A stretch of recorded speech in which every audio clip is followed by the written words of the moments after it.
برادران ملت اسلامی، السلام علیکم ورحمۃ اللہ وبرکاتہ۔ الحمد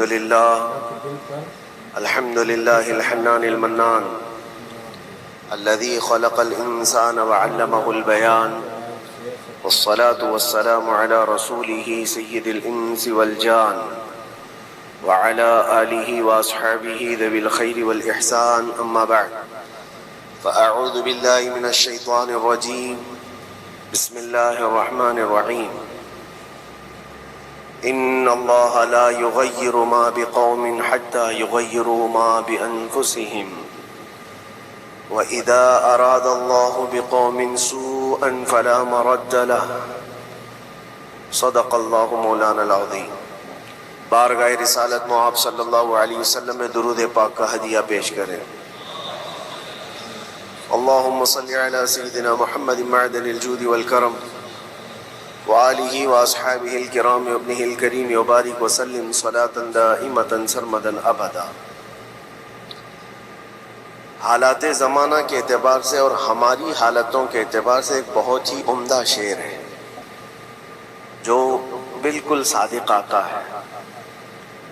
قوت فکر و عمل پہلے فنا ہوتی ہے، قوت فکر و عمل پہلے فنا ہوتی ہے جب کسی قوم کی شوکت پہ زوال آتا ہے۔ یوں ہی کوئی قوم نہیں مرتی، کسی قوم کے اوپر زوال آتا ہے تو سب سے پہلے اس قوم کے اندر سوچنے سمجھنے کی صلاحیت ختم ہو چکی ہوتی ہے، تب جا کر کے زوال آتا ہے۔ آج اس شعر کو میں پڑھتا ہوں تو محسوس ہوتا ہے کہ ہماری قوم پر یہ شعر صادق آتا ہے۔ قوت فکر اور عمل یہ پہلے رخصت ہو گئی ہے، جس کی وجہ سے یہ زوال آ رہے ہیں۔ لوگ اب حادثوں پر بیٹھ کر کے چرچا کرتے ہیں، حادثہ ہونے سے پہلے جو فکر ہونی چاہیے وہ مفقود ہے۔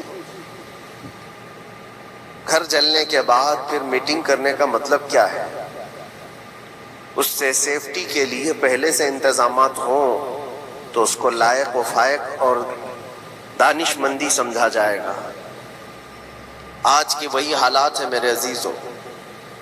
آپ کو پتہ ہے کچھ قومیں ایسی ہیں جو فیوچر پلاننگ کے لیے 100 سال کے بعد کا سوچتی ہیں، جبکہ یہ اسلام کا حصہ تھا۔ نبی کونین صلی اللہ علیہ وسلم نے 1400 سال بعد ہونے والی چیزوں کی پیشین گوئی فرمائی کہ نہیں فرمائی؟ اللہ کے نبی صلی اللہ علیہ وسلم نے 1000 سال بعد پیدا ہونے والی چیزوں کو پہلے سے بتایا تھا کہ نہیں؟ یہ ساری چیزیں نبی آخر الزمان صلی اللہ علیہ وسلم نے جو بتایا، مطلب یہی تھا کہ اس وقت کے لوگوں کو ضرورت تو نہیں تھی ان حالات کی، پھر بھی حضور ان کو بتا رہے تھے، صحابہ کو۔ آج جو چیزیں پیدا ہونے والی ہیں وہ رسول پاک کو پتہ تھا، 1000 سال بعد ہونے والی چیزیں، لیکن اس وقت کے صحابہ کو یہ باتیں کیوں بتائی جا رہی تھی؟ ان کے حالات تو اس وقت کے نہیں تھے ویسے۔ اس کے باوجود نبی پاک صلی اللہ علیہ وسلم نے ان کو 1000 سال بعد ہونے والی چیزوں کی باتیں اس لیے بتائی کہ یہ دین اسلام فیوچر پلاننگ کے لیے کتنا ایکٹیو ہے یہ سمجھو، آگے کے لیے۔ اس لیے بتایا گیا کہ صحابہ اپنی اولاد کو اور وہ اپنی اولاد کو، وہ اپنی اولاد کو یہ بات منتقل کرتے جائیں اور آنے والے حادثوں سے پہلے سے ذہن پریپیئر رہے، تیار رہے۔ دجال کے فتنے کا ذکر کتنی مرتبہ حدیث پاک میں آیا۔ امت کو نبی پاک صلی اللہ علیہ وسلم نے یوں ہی نہیں چھوڑ دیا۔ دجال کا فتنہ آئے گا، یاجوج ماجوج کا فتنہ آئے گا، یہ ساری چیزیں بتائی گئی کہ نہیں؟ ہر مسلمان تقریباً جانتا ہے آخر زمانے میں ایک بہت بڑا فتنہ دجال کی صورت میں ظاہر ہوگا۔ تو یہ باتیں اتنے 100 سالوں سے چل رہی ہیں کہ ذہن تیار ہے اس فتنے کو کہ اگر ایسا فتنہ آیا تو ایمان پر ڈٹے رہنا ہے، جمے رہنا ہے۔ یہ بات ہوتی ہے آگے آنے والے حادثات سے قوم کو باخبر رکھنا۔ آج جو حالات ہیں، جب کبھی کوئی چیز لٹ جائے تو سارے لوگ سڑکوں پر آ جائیں گے، یا پھر کسی نشستگاہ پر بیٹھ کر کے رات بھر میٹنگ کر کے چلے جائیں گے۔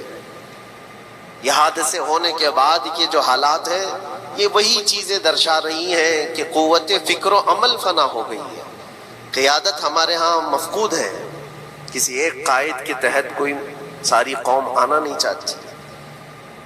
آپ کیا سمجھتے ہیں کہ جو ہمارے ساتھ حالات پیش آ رہے ہیں، کبھی مسجدوں کو لے کر، کبھی خانقاہوں کو لے کر، کبھی بزرگوں کے نام کو لے کر، اب ہماری وقف کی جائیداد کو لے کر، یہ سارے جو معاملات ہیں یہ اچانک آنے والی چیزیں نہیں ہیں.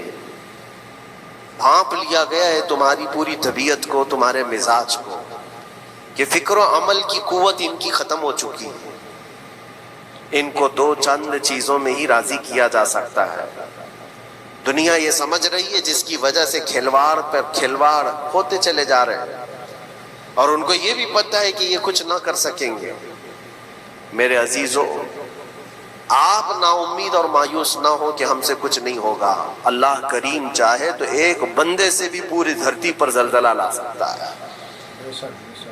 اللہ کریم کی ذات پر یقین اور توکل رکھو. سرکار غریب نواز ہندوستان آئے تھے تو بہت بڑی فوج لے کر نہیں آئے تھے، اللہ کی ذات پر بھروسہ کر کے آئے تھے، اور 90 لاکھ لوگوں کے دلوں میں چراغ اسلام جلا دیا تھا. وہ یقین اور توکل کے ساتھ آئے تھے. آج لوگوں کے دلوں کے اندر جو مایوسی اور نا امیدی ڈالی جا رہی ہے کہ کچھ ہوگا نہیں، ابھی کچھ کرنے سے کچھ نہیں ہوگا، یہ نا امیدی اور مایوسی تمہاری طبیعت میں کیوں آئی؟ کیا تمہارا رب تبارک و تعالیٰ کی ذات پر یقین کمزور ہو گیا؟ اگر یہ اس طرح کی بیماری آئی ہے تو پھر بدر پڑھ لینا. جب رسول پاک صلی اللہ علیہ وسلم کے ساتھ وہ صحابہ جا رہے تھے، ان کو اچھی طرح پتا تھا کہ سامنے آنے والی فوج کتنی طاقت لے کر آ رہی ہے. 1000 لوگ آ رہے ہیں، ہاتھی گھوڑے ان کے پاس، ہتھیار اور اسباب ان کے پاس ہیں، کھانے پینے کی مزے کی ساری چیزیں لے کر کے آ رہے تھے مکہ والے. اور ادھر صحابہ ننگے پیر ہیں، 313 کے پاس 4 گھوڑے ہیں، پیدل چلے آ رہے ہیں. چھاؤں لینے کے لیے کوئی جگہ تک نہیں ہے ان کے پاس. ایک کھجور کسی کے پاس ہو تو 10 لوگ اس پر اکتفا کر لیں. فاقے پر فاقہ کرنے والے وہ صحابہ. لیکن انہوں نے یہ نہیں کہا کہ اللہ کے نبی صلی اللہ تعالیٰ علیہ وسلم سے کہ ہمارے پاس اسباب کی کمی ہے، ہتھیار کی کمی ہے، کچھ نہیں، ہمارے پاس سواری نہیں ہے. بغیر سواری کے 180 کلومیٹر مدینے سے چل کر کے وہ بدر پہنچے تھے، بدر تک پہنچے تھے. اور اس وقت اپنی ساری محنتیں، اپنی ساری قوتیں انہوں نے زمین پر لا کر رکھ دی. پھر بدر کے میدان میں جب پہنچے تب اللہ کریم کی بارگاہ میں دعا کیا تھا میرے مصطفیٰ نے، اے اللہ اگر اس نہتی قوم کو تو نے فتح نہیں دی تو پھر قیامت تک اس روئے زمین پر سجدہ کرنے والا کوئی نہیں ہوگا. یہ محبوبانہ انداز تھا میرے مصطفیٰ کا. وہ دعا مدینے میں بیٹھ کر کے بھی تو کر سکتے تھے. 180 کلومیٹر دور اتنی مصیبت میں دھوپ میں چل کر کے جانے کی کیا بات تھی؟ ننگے پیر صحابہ گئے ہیں، فاقے پر فاقہ کیے ہوئے. وہ مدینے میں بیٹھ کر دعا کرتے تو کیا رحمت للعالمین کی دعا قبول نہیں ہوتی؟ لیکن مصطفیٰ کریم صلی اللہ علیہ وسلم نے یہ مزاج دیا ہے، پہلے فکر و عمل میدان میں لاؤ پھر دعا کرو، اللہ کی مدد آتی ہے. یہاں ہم بیٹھ کر کے یہیں سے دعا کرتے ہیں، کچھ کرنا نہیں ہے، بدلنا نہیں ہے، اور فکر و عمل کو لانا نہیں ہے، تو پھر صرف یہاں بیٹھ کر کے دعا کرنا. یہ تو میرے عزیزوں عورتوں کو اس سے ذمہ داری دی گئی ہے کہ تم میدان عمل میں آ نہیں سکتی، تم اپنے گھروں سے دعا کرو اپنے بھائیوں کے لیے. لیکن یہ کام تو اب سارے مردوں نے بھی لے لیا ہے. بہرحال قوت فکر و عمل پہلے فنا ہو جاتی ہے جب کسی قوم کی شوکت پہ زوال آتا ہے. آج یہ جو سارے معاملات ہم دیکھ رہے ہیں، اس کی ایک خاص وجہ میں آپ کو بتانا چاہتا ہوں. آج سے تقریباً 8-9 سال پہلے میرا ایک بیان بھی ریکارڈ موجود ہے، کافی دنوں تک وہ چلتا رہا. میری اپنی بات نہیں تھی، سراج الامہ امام غزالی رحمۃ اللہ تعالی علیہ انہوں نے لکھا تھا کہ امت پر اگر ایک ایسا وقت آ جائے جب ان کے سامنے ان کے نبی کو گالیاں دی جا رہی ہیں اور امت کچھ نہ کرے، تو پھر وہ انتظار کرے کہ عنقریب وہ وقت بھی ان کے اوپر آنے والا ہے جب ان کی ماؤں، بیٹیوں اور سب عزتوں کو بازار میں نیلام کیا جائے گا اور یہ کچھ نہیں کر سکے. وہ دن آ جائیں گے. بیسک وجہ وہاں سے شروع ہوئی کہ لوگ اپنے عیش و عشرت میں کچھ کمی نہ کر سکے، بارگاہ مصطفیٰ صلی اللہ علیہ وسلم کی گستاخیاں کھلے عام ہوتی رہیں، اور اس پر ہم لوگ جس طرح کے حالات دیکھتے رہے۔ بہت سارے لوگ تو مجھ کو یہ کہتے تھے، مجھ سے یہ کہتے تھے، کیا ضرورت ہے آپ کو بولنے کی، حالات دیکھ نہیں رہے آپ؟ ظالمو، تم کو اگر کوئی چھوٹی سی ماں کی گالی دے دے تو تم بپھر جاتے ہو اور اس کے اوپر آسمان توڑنے کی بات کرتے ہو، اور ہم اپنے نبی پاک صلی اللہ علیہ وسلم سے کروڑوں ماؤں سے زیادہ محبت کرتے ہیں۔ اس رسول پاک صلی اللہ تعالیٰ علیہ وسلم پر کوئی بھونکتا رہے اور اس کا جواب نہ دو، تم یہ کہتے ہو مصلحت ہے، حالات ایسے ہیں، تو پھر اپنا یہ لباس بدل لینا چاہیے، اپنا نام بدل لینا چاہیے۔ پھر اس دائرہ اسلام میں رہ کر کے مطلب کیا ہے؟ اسی لیے اقبال نے 100 سال پہلے ایک مزاج دیا تھا، ایمان ہے کیا چیز، اسلام ہے کیا چیز؟ تم کیا سمجھتے ہو داڑھی ٹوپی اور جبے کبے کا نام اسلام ہے؟ اسلام کیا ہے؟ اقبال نے کہا تھا کہ بارگاہ مصطفیٰ صلی اللہ تعالی علیہ وسلم کے قدموں تک اپنے آپ کو پہنچا دو، یہی دین ہے، یہی دین ہے۔ گر بہو نہ رسیدی تمام ابو لہبیست، اور اگر تم وہاں تک نہیں پہنچ سکے تو زندگی ابو لہب کی طرح۔ دین یہ ہے، آبرو ما زنام مصطفیٰ است، ہم سب کی عزت و آبرو حضور کے نام سے جڑی ہوئی ہے، ان کے نام سے جڑی ہوئی ہے ہماری عزت و آبرو، اور تم اس نام کی حفاظت نہیں کر سکو گے تو آگے یہ سب چیزیں آنے والی ہیں جو آ رہی ہیں۔ آج لوگ آج واویلا مچا رہے ہیں، یہ بات یاد رکھنا، شیطان کبھی فجر کی نماز کے لیے اٹھا نہیں سکتا، اور اگر اٹھا رہا ہے تو پھر اس کا کوئی مقصد ہے۔ شیطان اور نماز، آج سکتہ ان کے پاس ہے، طاقت ان کے پاس ہے، حکومت ان کے پاس ہے، ڈپارٹمنٹ ان کے پاس ہے، سب کچھ، جوڈیشری، ہر چیز ان کے پاس ہو، وہ کیا کر رہے ہیں اس سے مجھے مطلب نہیں۔ میں آپ سے یہ پوچھنا چاہتا ہوں، مجھے رہزنوں سے غرض نہیں، تیری رہبری کا سوال ہے۔ تم خیر امت ہو، رسول پاک کی امت میں ہو، تمہاری بھومکا جس کو کہا جاتا ہے، تمہاری یہاں پر زندگی کے معاملات یہ بہت زیادہ اہمیت کے حامل ہیں، تم کیسے بن سکتے ہو آج؟ اسی لیے قرآن پاک کی آیت میں نے شروع میں تلاوت کی، رب ذوالجلال فرماتا ہے ان اللہ لا یغیر ما بقوم حتی یغیروا ما بانفسہم، بے شک اللہ تعالیٰ اس وقت تک کسی قوم کی حالت نہیں بدلتا جب تک وہ قوم خود اپنی حالت بدلنے کی کوشش نہیں کرتی۔ جب تک اپنی حالت بدلنا نہیں چاہتے اس وقت تک اللہ تبارک و تعالیٰ نہیں بدلے گا۔ وَإِذَا أَرَادَ اللَّهُ بِقَوْمٍ سُوءًا فَلَا مَرَدَّ لَهُ، اور اللہ تعالیٰ کا یہ جلال بھرا ارشاد تو سنو، یہ 13ویں پارے کی سورہ رعد کی آیت ہے۔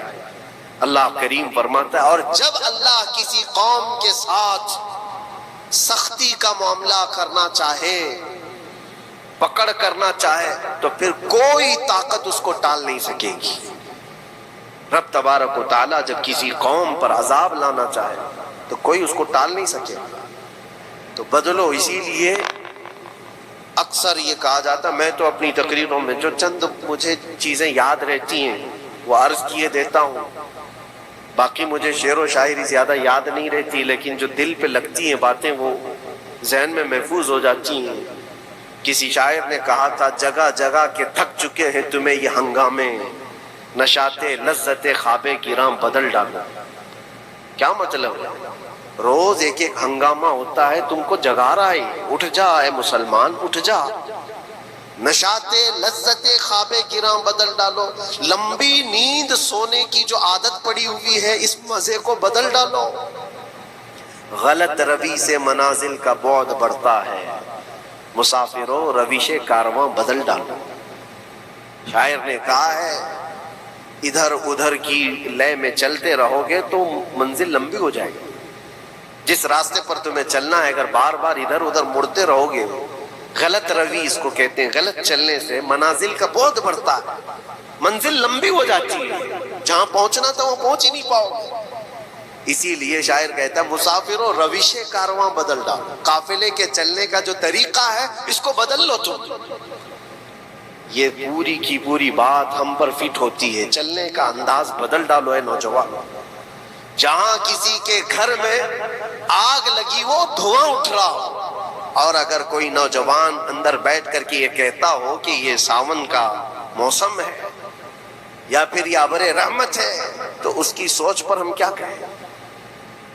جہاں آج پوری قوم قسم پرسی کے عالم میں ہو، امت محمدیہ کے یہ حالات آج دیکھ رہے، روزانہ دیکھ رہے. تم شیئر تو کرتے ہو، ہر جگہ شیئر کرتے ہو، اور سارے ریلز پر تم جو دیکھتے ہو ہنگامے روز، صرف ہندوستان کے نہیں پوری دنیا بھر کے فلسطین کے مظلوم بچوں کی لاشیں دیکھتے ہو اور شیئر کر کے آگے بڑھ جاتے ہو. ان کی چیخیں، ان کے ڈاک کے ملبے، ان کا ڈھیر، ان کے تباہ و برباد گھر، ایک ایک قبر میں 80 لوگوں کی لاشیں، یہ سب کیا تم نہیں دیکھتے؟ شیئر کر کے آگے بڑھ جاتے ہو. یہی تو ہنگامے ہیں جو تمہیں دھگا رہے ہیں. جگہ جگہ کے تھک چکے ہیں تمہیں یہ ہنگامے خود ہی تھک گئے. یہ اٹھتا نہیں ہے. ایک دور وہ تھا 100 سال پہلے کا، جب یہاں پر موجود انگریز اس قوم کو دیکھ کر یہ کہنے پر مجبور ہو گیا تھا، یہ فاقہ کش موت سے ڈرتا نہیں ذرا. بھوکیوں پر بھوکا رہتا ہے لیکن موت سے ڈرتا نہیں. روح محمدی اس کے بدن سے نکال دو. اور روح محمدی ان کے بدن میں تھی. انگریز تھر تھراتے تھے. اس قوم کا کوئی جواب ہی نہیں ہے. سب سے زیادہ اگر کسی چیز سے ڈرایا جا سکتا ہے تو موت سے، اور یہ قوم ایسی ہے کفن تو اپنے کندھے پر لے کر گھومتی ہے، جہاں موت آ جائے سو جائے. یہ فاقہ کش موت سے ڈرتا نہیں ذرا.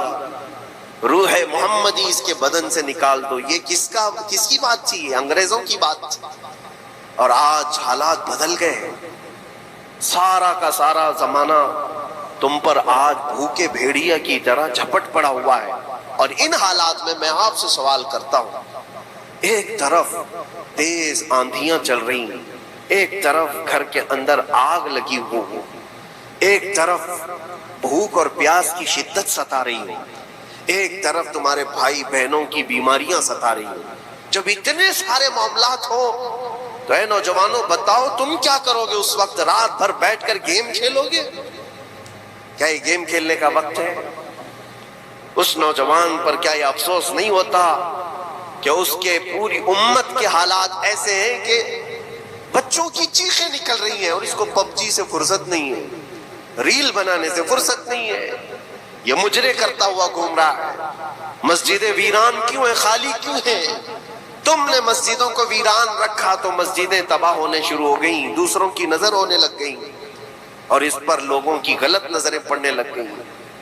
آ جاؤ اے مسلمانوں، میرے مصطفیٰ کریم صلی اللہ تعالیٰ علیہ وسلم کی ہدایات پر ایک بات چیلنج کے ساتھ کہتا ہوں.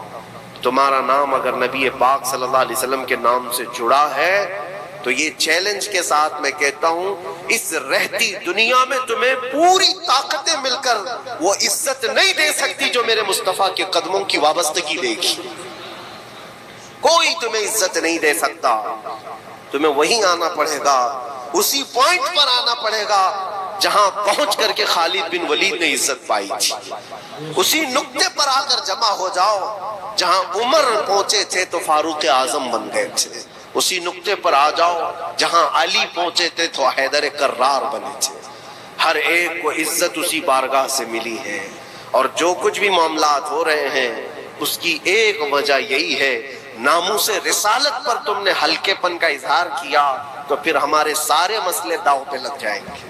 سارے مسئلے. یہ تو وقف ہے. ابھی دیکھو آگے کل تمہاری اذانیں نشانے پر ہیں، تمہاری جماعت کی نمازیں نشانے پر ہیں، تمہاری مسجدیں بھی نشانے پر ہیں کہ تم اپنے گھروں پر بھی جمعہ پڑھ سکتے ہو، چھتوں پر بھی نمازیں پڑھ سکتے ہو. یہ سب معاملات آئیں گے. برقع، حجاب، ٹوپی، داڑھی ویسے ہی چل چکے ہیں مسئلے. ہر چیز نشانے پر ہے. ارے تمہارے کھانے بھی نشانے پر ہے، تم کیا کھاؤ گے کیا بچاؤ گے یہ بھی نشانے پر ہے. یہ سارے مسائل صرف اسی بنیاد پر ہے. قوت فکر و عمل پہلے فنا ہوتی ہے جب کسی قوم کی شوکت پہ زوال آتا ہے. اور یہ ایک بات یہ بھی میں بتا دوں، اقبال نے سچ کہا تھا، ان کے جو ہم غلام تھے خلق کے پیشوا رہے، ان سے پھرے جہاں پھرا پھر آئی کمی وقار. جو کچھ بھی ہوا ہے ہماری عزت و وقار میں کمی کا مسئلہ ان سے پھر جانے کی وجہ سے، نبی پاک سے تم دور ہوئے، یہ عزتوں اور وقاروں میں کمی ہے۔ عجیب سی بات نہیں ہے، یہ دوغلاپن نہیں ہے۔ میں ان نوجوانوں سے پوچھتا ہوں، نبی پاک صلی اللہ علیہ وسلم سے سچی محبت کا اظہار کرتے ہو، حضور سے اپنی جان سے زیادہ محبت کی بات کرتے ہو، لیکن جب ان کے اخلاق کی بات کی جائے تو تمہیں اخلاق ان کے پسند نہیں ہے، حضور پاک کا چہرہ نہیں پسند ہے، حضور پاک کے لباس تمہیں نہیں پسند ہے، تو پھر کون سی محبت کی بات کرتے ہو؟ اللہ کے رسول صلی اللہ تعالیٰ علیہ وسلم سے تم بے انتہا محبت کی بات کرتے ہو، پھر وہ محبت کا تقاضا یہ ہے کہ تمہاری ظاہری زندگی میں بھی تو نظر آئے کچھ۔ محبت کا تقاضا یہ ہے، تم شرما جاتے ہو، دنیا کیا کہے گی مجھے، دنیا کیا کہے گی، دقیانوسی کہے گی، فنڈامنٹل کہے گی، پرانے زمانے کا کہے گی، میں چہرے پر داڑھی رکھ لوں تو لوگ مجھے پتہ نہیں کیا کیا کوسیں گے۔ تم نے دنیا کے لیے اپنے آپ کو بدل لیا، یہ نہیں سوچا کہ یہ وہی دنیا ہے جو 4 دن کے بعد میری دوستی کو لات مارے گی اور 4 دن کے بعد مجھے قبر میں رکھ کر کے منو مٹی پر دبا دے گی، اور مجھے جانا تو ہے، پھر قبر میں منہ دکھانا ہے تو اسی مصطفیٰ کو دکھانا ہوگا۔ جہاں یہ نہیں پہنچ سکتے وہاں رسول پاک ہوں گے، محشر کے میدان میں جہاں کوئی سہارا نہیں ہوگا اس وقت رسول پاک تمہارا ہاتھ پکڑ رہے ہوں گے، اور تم نے ان کا خیال نہیں کیا۔ آ جاؤ اسی نقطے پر، اسی پوائنٹ پر جہاں ہماری کامیابی مضمر ہے۔ میں صرف اور صرف اپنے بیانوں میں یہی چیز عرض کرنا چاہتا ہوں، صرف اتنا چاہتا ہوں، اے نوجوانوں، جس کے نام سے تم آباد ہو اس نام کے ساتھ صحیح معنوں میں جڑ جاؤ، کیونکہ قرآن کا وعدہ ہے وَلَا تَهِنُوا وَلَا تَحْزَنُوا وَأَنْتُمُ الْأَعْلَوْنَ إِن كُنتُم مُؤْمِنِينَ۔ گھبراؤ مت، پریشان مت ہو، تم سب سے زیادہ بلند رہو گے۔ اگر اللہ نے فرمایا ہے تو یہ 100% حق ہے۔ اللہ نے فرمایا ہے تم سب سے زیادہ بلند رہو گے، لیکن آگے رب فرماتا ہے ان کنتم مؤمنین، اگر تم سچے ایمان والے ہو جاؤ۔ اور ایمان کس کو کہتے ہیں؟ لا یؤمن احدکم حتی اکون احب الیہ من والدہ وولدہ والناس اجمعین۔ میرے آقا فرماتے ہیں ایمان اس وقت تک کمپلیٹ نہیں ہوگا جب تک تم اپنے ماں باپ اولاد اور ساری دنیا سے زیادہ مجھ سے محبت نہ کرو۔ یہ ہے، اور اخیر میں یہی کہوں گا، ہر مسئلے کا حل، سارے تمام ایشوز کا خلاصہ، علاج ایک ہی چیز میں ہے کہ محمد سے وفا ہے۔ تو ہم تیرے ہیں، یہ جہاں چیز ہے کیا، لوح و قلم تیرے ہیں۔ لوگ انتظار میں ہیں، بہت سارے لوگ یہ پوچھتے بھی ہیں ہمیں کیا کرنا چاہیے، ہمیں کیا کرنا چاہیے۔ ظلم پہ ظلم ہوتا جا رہا ہے، ظالم اپنے انجام پر ضرور پہنچیں گے، کیونکہ قرآن میں اللہ کا وعدہ ہے وَسَيَعْلَمُ الَّذِينَ ظَلَمُوا أَيَّ مُنْقَلَبٍ يَنْقَلِبُونَ۔ ان قریب ظالم یہ دیکھ لے گا کہ اللہ اس کو کس پلٹی پر پلٹائے گا، کس کھائی میں گرائے گا، اسے اندازہ بھی نہیں ہوگا، اس کے بنے ہوئے جالوں میں وہ خود پھنسے گا۔ ظالموں کی ایک لمبی تاریخ ہے اور ان کو بھی پڑھنا چاہیے جو آج ظلم کر رہے ہیں، لیکن تمہارا کردار کیا ہو، اس سلسلے میں جو ہمارے بچے یا نوجوان سوال کرتے ہیں کیا کرنا چاہیے۔ پہلے سب سے پہلی چیز میں یہ کہتا ہوں، جتنا کھو چکے، جتنے جا چکے ہیں اور جو اب برباد ہوا ہے، اس چیز پر منتھن کرنا، اس چیز پر بیٹھ کر میٹنگ کرنا، اس سے پہلے میں چاہتا ہوں کہ آگے ہونے والے نقصانات سے پہلے اپنے آپ کو بدل لو۔ آگے جو بڑے حادثات آنے والے ہیں، آگے جو بڑی آندھیاں آنے والی ہیں، اس سے پہلے اپنے دروازے ٹھیک کر لو، اپنی زندگیاں سدھار لو۔ جو ہو گیا ابھی، یہ نقصان تو بہت بڑا نقصان ہے امت کا، جو کچھ بھی ہوا ہے، مسجدیں، معبدیں، خانقاہیں، مزارات، اولیاء کی ذات، بزرگوں کے نام، قرآن، اسلام، دین، یہ ساری چیزوں پر جو حملے ہوئے، لیکن آگے چل کر کے تمہارے وجود پر سوال ہوگا، تمہاری نسلوں پر سوال ہوگا، تمہارے علم دین پر سوال، تمہاری محراب پر، تمہارے ممبر پر۔ کل کو دیکھنا یہ آزادی بھی ختم کر لی جائے گی، ممبر سے کوئی کھلے عام بول بھی نہیں سکے گا۔ آج جو ہم بیان کر رہے ہیں، آگے چل کر کے دیکھنا یہ آوازیں بھی بند کر دی جائیں گی کہ کھلے عام کوئی مولوی بول نہ سکے، جو ہم چاہیں وہی بولے۔ میرے عزیزوں، اس وقت کے ان حادثوں سے بچنے کے لیے میں کہتا ہوں ابھی اپنے آپ کو بدل لو، مسافروں روش کارواں بدل ڈالو۔ اٹھو وگرنہ حشر نہ ہوگا پھر کبھی، دوڑو کہ زمانہ چال اپنی چل گیا۔ اللہ کریم ہم سب کی قوت فکر و عمل پھر سے عطا فرمائے۔ رب تبارک و تعالی ہمیں اتحاد و اتفاق نصیب فرمائے۔ رب تبارک و تعالی دامن مصطفیٰ میں سارے مسلمانوں کو جمع ہونے کی توفیق عطا فرمائے۔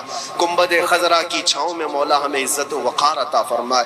رب تبارک و تعالی ظالموں کو جلد ان کے ٹھکانے پر پہنچا دے۔ اے کریم خدا ارحم الراحمین، مولا ہمارے شاعر اسلام کے ساتھ جو کچھ بھی ہو رہا ہے، غیب سے تو مولا مدد کے اسباب پیدا فرما دے۔ ہمارے درمیان مولا قیادت اور سچی قیادت عطا فرما۔ اے کریم خدا ارحم الراحمین، خصوصاً تیرے دربار میں التجا ہے مولا، فلسطین کے نہتے مظلوموں کی غیب سے مدد فرما۔ جبرائیل امین کی تائید انہیں عطا فرما، رحمت کے فرشتوں سے ان کی مدد فرما۔ مولا پورا شہر راکھ کے ڈھیر پر ہے، اے کریم خدا خوشیاں دیکھے انہیں زمانہ بیت گیا، مولا ان کے گھروں میں خوشیاں عطا فرما۔ اے اللہ ان بلکتی ہوئی ماؤں کو، ان کی جو گودیں اجاڑ دی گئی ہیں، ان کے گھر جو برباد کیے گئے ہیں، ان کے شہیدوں کو قبول فرما، ان کے زخموں کو مولا تو شفا عطا فرما۔ اے کریم خدا خصوصیت کے ساتھ ان کے، ہمارے اور تیرے دشمنوں کو ہلاک و برباد فرما دے، ان کی زمین ان کے لیے تنگ فرما دے۔